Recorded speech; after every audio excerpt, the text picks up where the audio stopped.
Como está a sua temperatura espiritual? Já mediu aí? Está gelado? Precisa ressuscitar.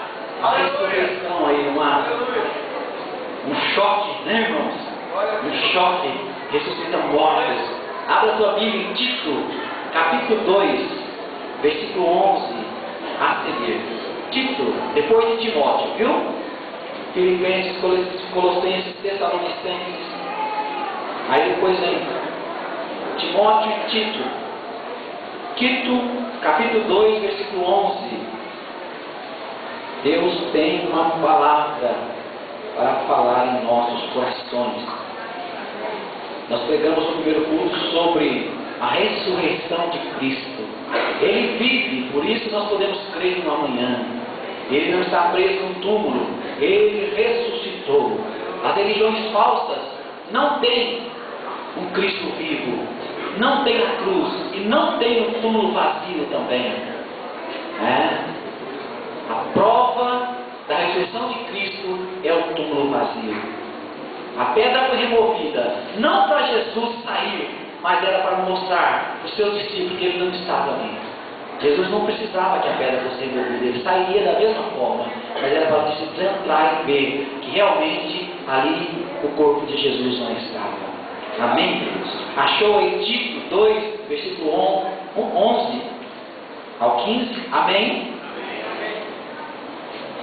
A graça da salvação manifestou-se a todos, pois a graça de Deus se manifestou, trazendo salvação a todos os homens, e ela nos ensina a abandonar a impiedade e as paixões mundanas, para que vivamos nesse presente século sóbria, justa e piedosamente, aguardando a bem-aventurada esperança e o aparecimento da glória do nosso grande Deus e Salvador, Cristo Jesus, o qual a si mesmo se deu por nós, a fim de remir-nos de toda iniquidade e purificar-se um povo todo seu, zeloso de boas obras. Fala essas coisas, exorta, repreende com autoridade, ninguém te despreze. Amém? Feche os teus olhos. Pai, fala conosco, Pai. Nos usa neste momento, Pai, para louvor da Tua glória. Repreende, Senhor, toda a mente, Senhor, que não está atenta e ligada para ouvir a Tua palavra. Toda prisão de mente, toda fortaleza diabólica que tenta bloquear essa mente, nós repreendemos e ordenamos que saia. Toda sonolência, saia agora, em nome de Jesus. Amém. Você só pode dar glória a Deus. Conversar não pode, tá? Conversar com um amigo do lado não pode, atender celular não pode, de preferência desliga, né? Porque agora você vai ouvir Deus falar com você. Amém? A voz é minha, mas a palavra é do Senhor. Nós ouvimos um cântico que dizia que Deus é bom, né? Cântico maravilhoso. Essa bondade de Deus é que traz os escravos aos pés do seu Filho Jesus. Os escravos, as pessoas escravizadas pelo pecado, as pessoas escravizadas pelo adultério, pela mente poluída, esses escravos Deus traz aos pés do seu Filho Jesus, e Jesus os liberta. Jesus liberta este povo. Não tem nada que a bondade de Deus não resolva. Não tem nada que a bondade de Deus modifique. Não existe isso. Que agindo Deus, quem impedirá? Diz a sua palavra. Amém, meus queridos? Então, Deus é bom. E eu estava lendo uma carta do apóstolo Paulo ao seu filho na fé, o jovem Tito. Era um garoto ainda. Eu creio que não tinha 20 anos. E ele já estava com rebanho, pastoreando. E Paulo escreve essa carta para ele, e falando sobre a graça salvadora. E eu sempre preguei sobre graça, mas falei outras coisas, que a graça era um favor imerecido, que tudo era pela graça nós somos salvos, e isso é dom de Deus, não provém de nós. E parece que nós ficamos tão confortável, né, quando nós falamos assim da graça, parece que tudo é normal, porque nós somos salvos pela graça. Mas eu me deparei com esse texto, e o Senhor tocou que eu passasse para a igreja nesta noite, sobre como é colocado a graça salvadora Salvadora. Uma coisa que eu não sabia é que a graça, ela nos ensina. Eu não sabia disso. Eu pensei que graça era graça, mas graça parece que ela vem com um ensinamento. A graça ensina. Repita comigo assim: a graça nos ensina. Olha o que está escrito: pois a graça de Deus se manifestou trazendo salvação a todos os homens, e ela nos ensina. Então a graça nos ensina. Essa palavra ensina vem de uma palavrinha grega chamada paidono, que significa treinar criança, disciplinar uma criança. Então a graça de Deus, ela vem com ensinamento. E por que isso é graça? Porque Deus se humilharia para ensinar pessoas como nós, pessoas que estão mortas, pessoas que estão vivendo em pecado. A graça ensinaria, é por isso que é graça. Ele se aproxima de uma prostituta, ele se aproxima de um adúltero, de uma pessoa que rouba, e a graça vem com todo jeitinho e convence aquele homem a abandonar o pecado. Isso é graça. Se nós não falássemos da graça, normalmente quando vai confrontar um pecador, parece que está agredindo aquele pecador. Você deixa ele pecar, senão você vai para o inferno. Você faz dessa forma, porque senão acontece isso e isso. A graça não vem dessa forma. A graça nos surpreende. A graça tem como trabalhar. Eu vejo Jesus cheio de graça, trabalhando com a mulher samaritana. Quando ela estava ali perto do poço de Jacó, pedindo água, Jesus se aproximou cheio de graça, e não diz: olha, mulher, você é uma adúltera, você é uma mulher prostituta. Não, Jesus, cheio de graça, disse para aquela mulher: dá-me de beber. Puxou um diálogo cheio de amor, um amor que chega até nos constranger, irmão. Se alguém for te convencer do pecado, ele vai te ofender. Ei, rapaz, você está pecando, você não percebe? Não é assim. Agora a graça se apresenta com uma graça, meus queridos, restauradora, nos ensinando. Então a graça nos ensina. O que a graça nos ensina? A abandonar a impiedade. Eu queria dizer nesta noite para você: você tem lutado contra o pecado, e você não tem obtido êxito. Você volta e meia volta a pecar. Convida nesta noite a graça de Deus. Diga: Deus, que a tua graça venha me ensinar, porque eu não consigo. Os impulsos da carne é mais forte, a tendência para a carne é mais fácil. Eu estou sempre caindo. Eu não consigo deixar esse vício. Eu não consigo deixar essa vida de pecado. Mas nesta noite o Senhor está dizendo: convide a graça dele. A graça vai te ensinar. É assim, meu filho. É assim que você faz. Quando você não estiver resistindo, clama por mim. A graça de Deus, ela vai fazer de uma forma que você não vai ter desejo mais de se aproximar do pecado, de tocar aquilo que é imundo. Isso é graça de Deus. Ela vem nos ensinando. A graça nos ensina a abandonar a impiedade. Abandonar é rejeitar, é repudiar.